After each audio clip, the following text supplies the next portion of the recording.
XY Limited is engaged in large retail business in India. It is contemplating for expansion into a country of Africa by acquiring a group of stores having the same line of operation as that of India.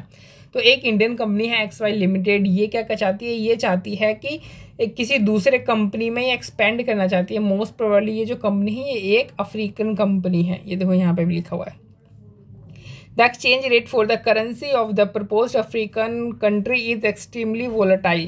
कह रहा है कि ये जो African countries होती है ना बहुत ज़्यादा गरीब होती है, जिसके कारण क्या होती है, इनकी जो करेंसी होती है उसमें बहुत ज़्यादा फ्लक्चुएशन आती रहती है। Rate of inflation is presently 40% a year. अभी जो अफ्रीकन कंट्री है उसमें जो एक्सचेंज रेट चल रही है वो 40, उसमें जो इन्फ्लेशन रेट चल रही है वो अभी कितनी चल रही है, 40% चल रही है। Inflation in India is currently 10% a year. और अभी के समय में जो इन्फ्लेशन है इंडिया में वो 10% है। खैर अभी तो 5% ही इन्फ्लेशन इंडिया में मोस्ट प्रोबेबली चलता है। क्यों? क्योंकि जो इन्फ्लेशन है इंडिया का अब वो RBI को मैनेज करने के लिए दे दिया है। पहले वो जो इन्फ्लेशन था वो दूसरी बॉडीज़ मॉनिटर करती थी, तो इन्फ्लेशन बढ़ जाता था आगे। अभी क्या है, कुछ समय से जो इन्फ्लेशन रेट है इंडिया का वो 5% ही चल रहा है। क्यों? क्योंकि जो RBI है उसी को ही काम दे दिया गया है कि आप ही क्या करो, हमारी जो इंडिया की जो इन्फ्लेशन है उसको कंट्रोल करो। और बाकी जो अफ्रीकन कंट्रीज़ है उसमें तो बहुत ज़्यादा हाई इन्फ्लेशन रेट तो बहुत ज़्यादा होता है उसमें, क्योंकि वो गरीब कंट्रीज़ है ना इसलिए, और मैनेजमेंट भी उनका उतना अच्छा नहीं है। खैर आगे बढ़ते हैं। Management of XY limited expects these rates likely to continue for the foreseeable future. और जो जो XY लिमिटेड है उसका मैनेजमेंट को ये लगता है कि ये जो इन्फ्लेशन रेट है ना अफ्रीका का 40% और इंडिया का 10%, ये फ्यूचर में भी इसी तरीके से चलता रहेगा। Estimated projected cash flows in real terms in India as well as African country for the first 3 years of the project are as follows। अब ये रियल टर्म्स में जो कैश इनफ्लोज होंगी प्रोजेक्ट से 3 साल में, 3 साल की सिर्फ बता रखी है वो, ये देखो बता रखी है कि इंडिया में जो कैश फ्लोज होंगी वो इस तरीके, एक प्रोजेक्ट के कारण इंडिया में और अफ्रीका में दोनों जगह जो है वो कैश फ्लोज होंगी। तो इंडिया में तो देखो सारी की सारी नेगेटिव है, इंडिया में सारी कैश आउटफ्लोज होंगी, और अफ्रीका में ईयर 0 पे आउटफ्लो होगी, बाकी ईयर 1 2 3 पे इनफ्लो होगी।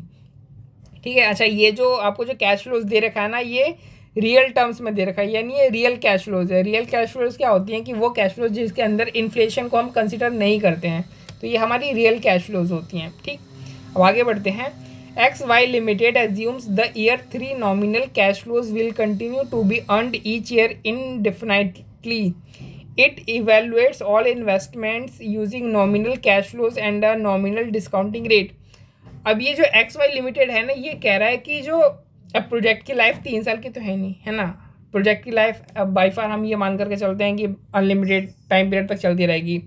तो जो 3 साल की कैश फ्लोज है वो तो इसने हमें दे दी, और 3 साल के बाद की जो कैश फ्लोज है ना वो ये कह रहा है कि जो तीसरे साल की जो आपकी जो नॉमिनल कैश फ्लोज होंगी। अच्छा, ये देखो ये जो प्लस 90,000 है ना ये तीसरे साल की क्या है, रियल कैश फ्लो। तो ये क्वेश्चन कह रहा है कि जो तीसरे साल की जो नॉमिनल कैश फ्लो होगी, यानी ये जो रियल कैश फ्लो है, जब इसमें हम इन्फ्लेशन का इफेक्ट कंसिडर करेंगे उसके बाद जो कैश फ्लो आएगी वो हमारी होगी ईयर 3 की नॉमिनल कैश फ्लो। तो वो जो नॉमिनल कैश फ्लो जो आएगी ना वो हर साल, अब तीसरे साल का, चौथे, पाँचवें, छठे साल इन्फिनिटी तक वही कैश फ्लो हमारी चलती रहेगी, हर साल आएगी। ठीक है, इतनी बात इसने बोली। फिर आगे ये कहता है कि जो XY लिमिटेड है ये NPV किस तरीके से निकालते हैं। तो XY लिमिटेड ही NPV निकालता है नॉमिनल कैश फ्लोज का यूज़ करके। तो ये नॉमिनल कैश फ्लोज को नॉमिनल डिस्काउंट रेट से क्या करता है, मल्टीप्लाई कर देता है। देखो अगर आप रियल कैश फ्लो यूज़ कर रहे हो तो आप रियल डिस्काउंटिंग रेट का यूज़ करोगे, अगर आप नॉमिनल कैश फ्लो यूज़ कर रहे हो तो आप नॉमिनल डिस्काउंटिंग रेट का यूज़ करते हो। अगर आप डोमेस्टिक करेंसी में कैश फ्लोज देखते हो तो आप डोमेस्टिक रेट का यूज़ करते हो, अगर आप फॉरेन करेंसी कैश फ्लोज देखते हो तो आप फॉरेन करेंसी डिस्काउंट रेट का यूज़ करते हो। ठीक है, तो वही ये बात ये कह रहा है कि ये क्या करता है, ये जो नॉमिनल कैश फ्लोज है ना उसमें ये नॉमिनल डिस्काउंटिंग रेट को कंसिडर करता है और फिर जो NPV है वो निकालता है। फिर आगे कह रहा है कि हमें एक्सचेंज रेट दे रखा है, एक्सचेंज रेट हमें दे रखा है 1 रुपी इक्वल टू रैंड कितना 6।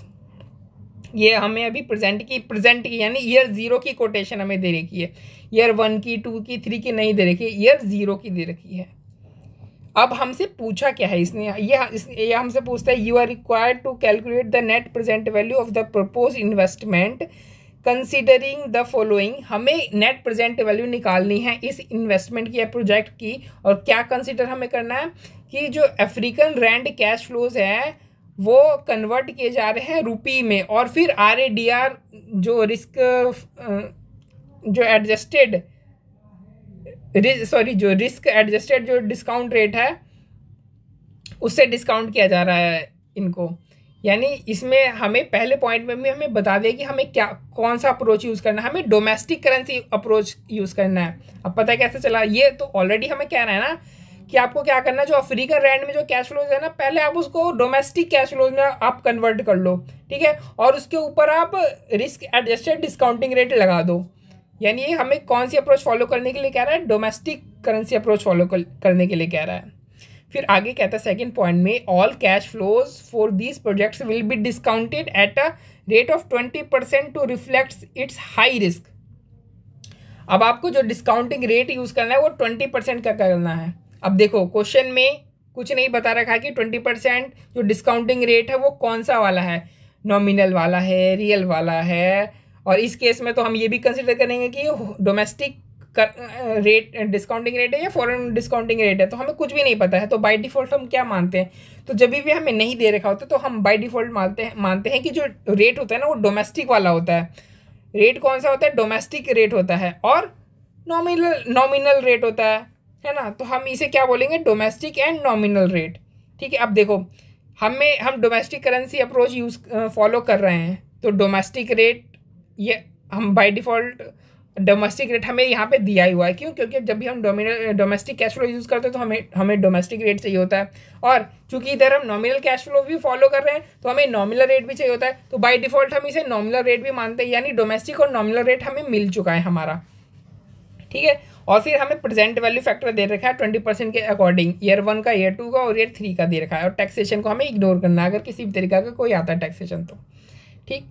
तो अब इसने हमें क्या बोला था, इसने हमें बोला था कि कैश फ्लोज को, जो भी अफ्रीकन में कैश फ्लोज आएंगे अफ्रीकन रैंड में, उसे आपने इंडियन में यानी डोमेस्टिक करेंसी में कन्वर्ट कर लेना है, ठीक है। तो देखो हमें दो तरीके की कैश फ्लो थी, एक तो अफ्रीकन रैंड में हो रही थी और एक इंडियन रुपीज़ में हो रही थी। तो इंडियन रुपीज़ का तो इंडियन रुपीज़ में कन्वर्ट करने की जरूरत नहीं है ना, तो इंडियन रुपीज़, लेकिन ये कैश फ्लोज कौन सी है, रियल टर्म्स में, हमें नॉमिनल चाहिए, क्योंकि जब हमारी जितनी भी इन्वेस्टमेंट है वो हम नॉमिनल कैश फ्लोज में क्या करते हैं, इवेल्यूएट करते हैं। तो ये जो रियल कैश फ्लोज हैं इसको क्या करो आप, अफ्रीका की जो रियल कैश फ्लोज है इसको आप डोमेस्टिक में कन्वर्ट कर लो, ठीक। तो ये जो रियल कैश फ्लोज है इसको डोमेस्टिक में कन्वर्ट कर लेना, और अफ्रीकन रैंड के साथ क्या करना, अफ्रीकन रैंड की कैश फ्लोज के साथ जो अफ्रीकन रैंड की कैश फ्लोज है पहले तो आप इसको रुपीज़ में कन्वर्ट करो, तो ये रियल टर्म्स में रुपीज़ में आ जाएगा, फिर उसको क्या करो, नॉमिनल टर्म्स में कर दो। तो इस तरीके से है। तो पहले हम इंडिया वाली को देख लेते हैं। तो इंडिया की कैश फ्लोज क्या है, आउटफ्लो 50,000 है, और फर्स्ट सेकंड थर्ड ईयर पे भी आउटफ्लो इनकी हो रही है। हमें क्या करना है, ये इंडियन रुपीज़ में तो ऑलरेडी है, हमें इसे अब रियल से नॉमिनल में कन्वर्ट करना है, तो हमने रियल से नॉमिनल में कन्वर्ट कर दिया। तो रियल से नॉमिनल में कन्वर्ट करने के लिए क्या करते हैं, real cash flows into inflation rate कर देते हैं, उस ईयर का जो भी इन्फ्लेशन रेट होगा। तो रियल कैश फ्लोज क्या है, देखो ये हमारा रियल कैश फ्लो है 1500 इंटू इन्फ्लेशन रेट क्या होगा, देखो जो इंडिया का इन्फ्लेशन रेट है वो 10% का है, तो जो ये इन्फ्लेशन रेट होगा वो कितना होगा, फर्स्ट ईयर का 1.10 और पावर 1, सेकेंड ईयर का क्या होगा 1.10 पावर 2, ठीक है। यानी 1 + R करके लिख रहे हैं ना, फर्स्ट ईयर का फर्स्ट, सेकेंड का सेकेंड, थर्ड ईयर का थर्ड, इस तरीके से, ठीक। तो जो रियल कैश फ्लोज है इनको आप इन्फ्लेशन से, उस ईयर की इन्फ्लेशन रेट से आप इंटू करते हो तो आपका क्या हो जाएगा, नॉमिनल में आपका कैश फ्लोज आ गया। तो ये देखो हमारे नॉमिनल में कैश फ्लोज आ गया। तो इन कैश फ्लोज को हमने क्या किया, नॉमिनल में कन्वर्ट कर लिया। अब इसको नॉमिनल में कन्वर्ट करना है, तो इसको नॉमिनल में कन्वर्ट करने से पहले हमें इंडियन करेंसी में कन्वर्ट करना पड़ेगा, और एक्सचेंज रेट हमारी ये है। बट एक्सचेंज रेट सिर्फ प्रेजेंट की है, ईयर 1 2 3 की हमें नहीं दे रही, ईयर 1 2 3 की हमें निकालनी पड़ेगी, ठीक है। तो सबसे पहले तो हम क्या करते हैं कि जो अफ्रीकन की जो रियल की कैश फ्लोज है, सबसे पहले तो उसको रियल को नॉमिनल में कन्वर्ट कर दो आप, ठीक है। तो रियल को नॉमिनल में कन्वर्ट कैसे करेंगे, उसको इसकी इन्फ्लेशन रेट से इंटू कर देंगे उस ईयर की, और इन्फ्लेशन रेट कितनी चल रही है, 40% चल रही है, और फ्यूचर में भी यही रहेगी। तो 1 + R कितना है 40%, यानी 1 + 0.4, और ठीक है ये इन्फ्लेशन रेट है, मतलब इस फिगर से इंटू करना है। तो फर्स्ट ईयर में किससे इंटू करेंगे 1 पावर से, सेकेंड ईयर में 2 पावर से, तो इसी तरीके से देखो 1 2 3, तो जो भी ये जो रियल कैश फ्लोज है इनको इन्फ्लेशन रेट से आप इंटू करते हो तो आपकी नॉमिनल में आ जाएगी। क्या आ जाएगी आपकी नॉमिनल में, आपकी कैश फ्लोज आएगी। अब नॉमिनल में कैश फ्लोज आ गई, अब क्या करना है आपको, अब अफ्रीकन रैंड को आपको कन्वर्ट करना है इंडियन रुपीज़ में, ठीक है।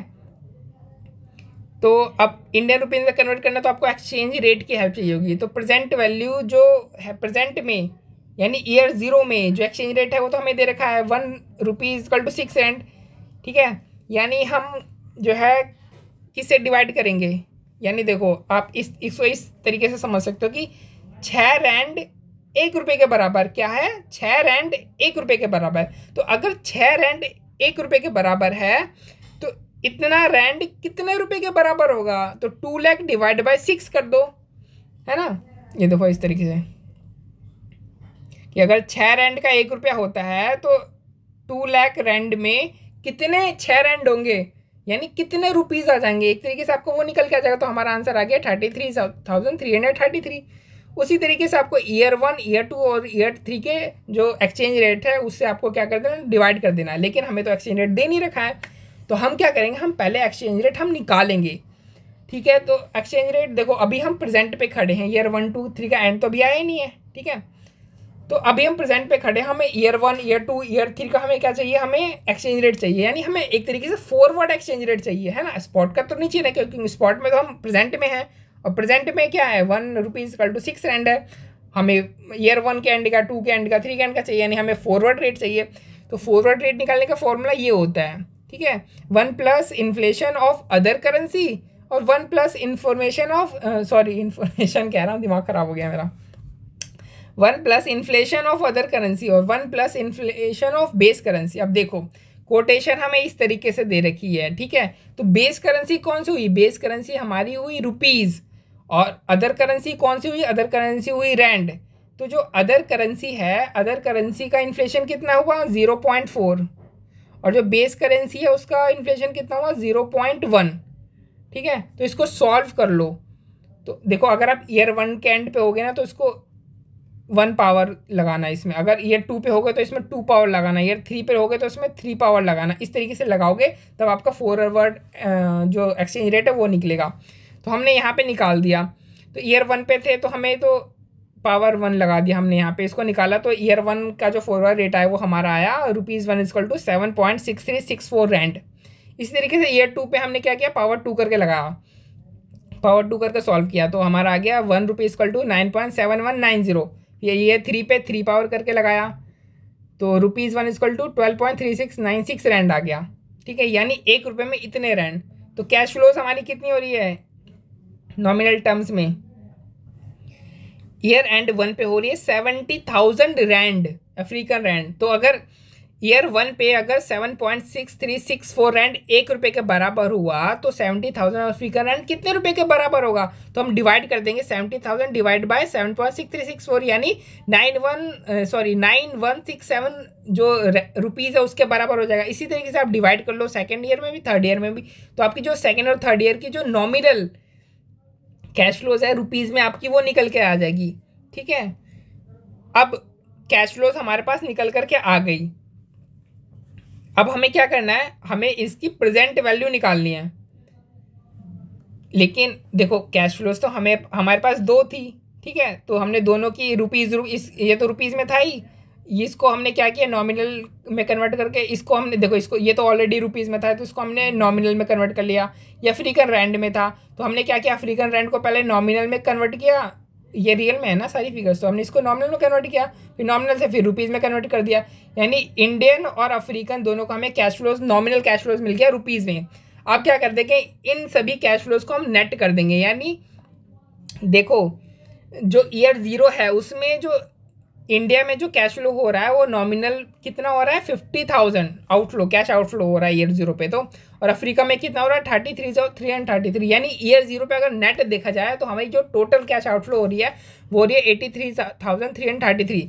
अब इसी तरीके से ईयर 1 पे देखो, ईयर 1 में जो इंडियन कैश का जो आउटफ्लो है वो है 1650, और जो ईयर 1 के एंड पे अफ्रीकन में जो कैश, नॉमिनल कैश जो इनफ्लो हो रहा है, यानी इंडिया में आउटफ्लो हो रहा है और अफ्रीका में इनफ्लो हो रहा है, तो नेट में देखा जाए तो हमारे पास कितना हो रहा है, हमारे पास इनफ्लो हो रहा है 7517 रुपीज़ का, यानी नेट में। इस तरीके से ईयर 2 और ईयर 3 का आप नेट निकाल लो, ठीक है, तो नेट कैश फ्लोज नॉमिनल में निकला ये।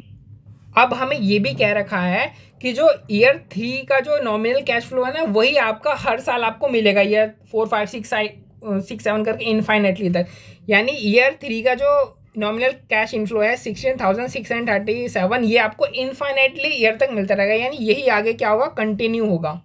ठीक, अब देखो, अब हमें क्या निकालना होगा, हम इनफाइनाइट ईयर तक हम कैलकुलेशन तो कर नहीं सकते हैं, तो हम क्या करते हैं, हम लोग उसकी टर्मिनल वैल्यू निकाल लेते हैं, यानी जो भी जो फ्यूचर के जो कैश फ्लोज है ना, उसका हम टर्मिनल वैल्यू निकाल लेते हैं, अगर उसमें जो ग्रोथ रेट है वो सेम है तो।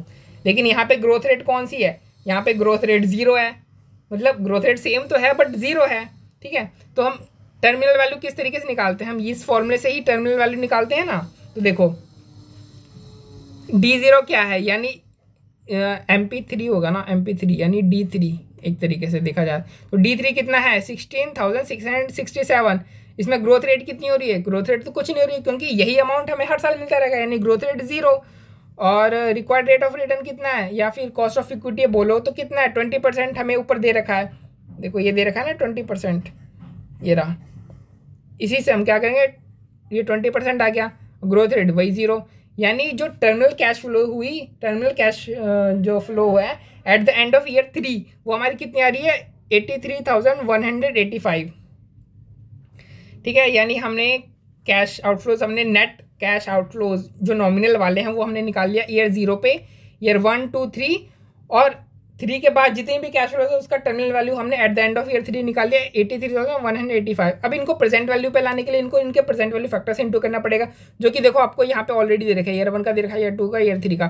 तो हमने क्या किया, उनके ईयर 1 ईयर 2 और ईयर 3 से इंटू कर दिया। अब ये चूंकि ये जो टर्मिनल कैश जो इनफ्लोज हो रही है हमें नॉमिनल में, ये at the end of year 3 हमने निकाली, तो इसको हम क्या करेंगे, at the end of year 3 के प्रेजेंट वैल्यू से, जो प्रेजेंट वैल्यू फैक्टर है उससे इंटू करेंगे।